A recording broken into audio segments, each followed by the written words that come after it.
Bipolar 2 disorder में जैसे कि हम सभी जानते हैं एक मेजर डिप्रेसिव एपिसोड होता है, अलोंग विद दैट हाइपोमेनिया का एक एपिसोड आता है।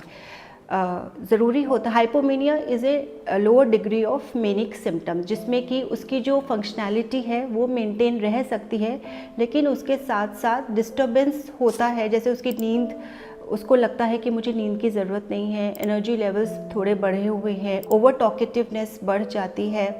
अलोंग विद दैट उसके जो आइडियाज़ है, उसको लगता है कि मेरे आइडियाज़ बहुत अच्छे हैं, I can fulfil all of them, and elevated mood हमेशा रहता है। साथ साथ मेजर डिप्रेसिव एपिसोड जो होता है उसमें जैसे मैंने सिम्टम्स डिप्रेशन के पहले बताए वही वाले सारे सिम्टम्स होते हैं, और उसकी जो ड्यूरेशन है वो कम से कम 2 हफ्ते होने चाहिए। वो सिम्टम्स तभी हम मेजर डिप्रेसिव एपिसोड डायग्नोज करते हैं। For hypomania to be diagnosed at least the symptom should last for 4 days। अब हम जानते हैं कि जो बाइपोलर डिसऑर्डर है उसके कारण क्या हैं। बाइपोलर डिसऑर्डर जैसे कि हम सभी जानते हैं, सबसे पहला कारण होता है कि जो न्यूरोट्रांसमीटर्स है उसका इम्बैलेंस हो जाता है। तो जो मेनिया होता है उसमें जो डोपामिन का लेवल है वो बहुत बढ़ जाता है, उसकी वजह से मेनिया हो सकता है। इन डिप्रेशन जो सारे जो न्यूरोकेमिकल्स हैं जैसे कि डोपामिन है, सीरोटोनिन है, नॉरएपिनेफ्रिन है, इनकी मात्रा बहुत कम हो जाती है, लो हो जाती है, जिसकी वजह से इंसान या व्यक्ति डिप्रेस्ड महसूस कर रहा है।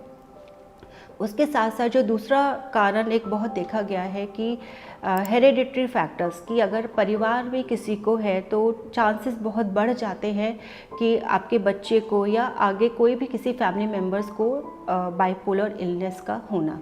उसके साथ साथ अगर कोई चाइल्डहुड ट्रॉमा है, कोई एडवर्स चाइल्डहुड एक्सपीरियंसेस रहे हैं, वो भी एक कारण हो सकता है कि बाइपोलर डिसऑर्डर हो सकता है। Along with that there is always कि जो stressful events हमारी लाइफ में आते हैं that can also impact anybody's functioning, and if it has not been dealt properly that may also cause bipolar disorder. Now let's come to the treatment of bipolar disorder. So first we have to understand कि bipolar 1 and bipolar 2 disorder का जो treatment है it depends on the episodes, कौन सा episode हो रहा है उसके हिसाब से वो treatment हम plan करते हैं।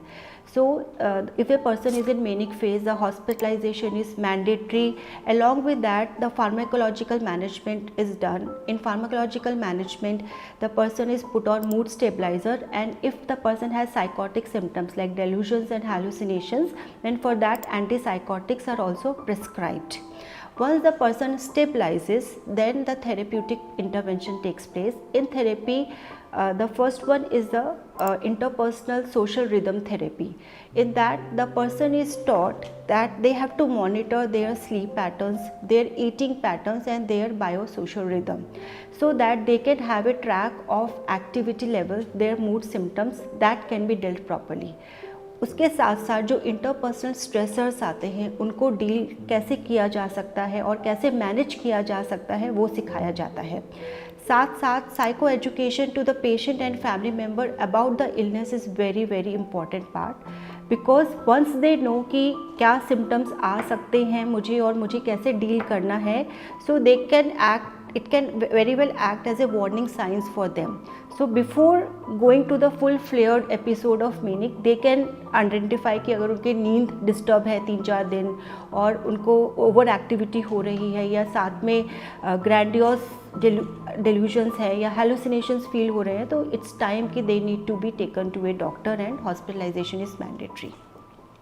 उसके साथ साथ कॉग्निटिव बिहेवियर थेरेपी भी एक टाइप का थेरेपी है जो which can help a person to identify the patterns of thinking which can be modified in order to develop a better functioning and effectively deal with stressors which are occurring in their lives.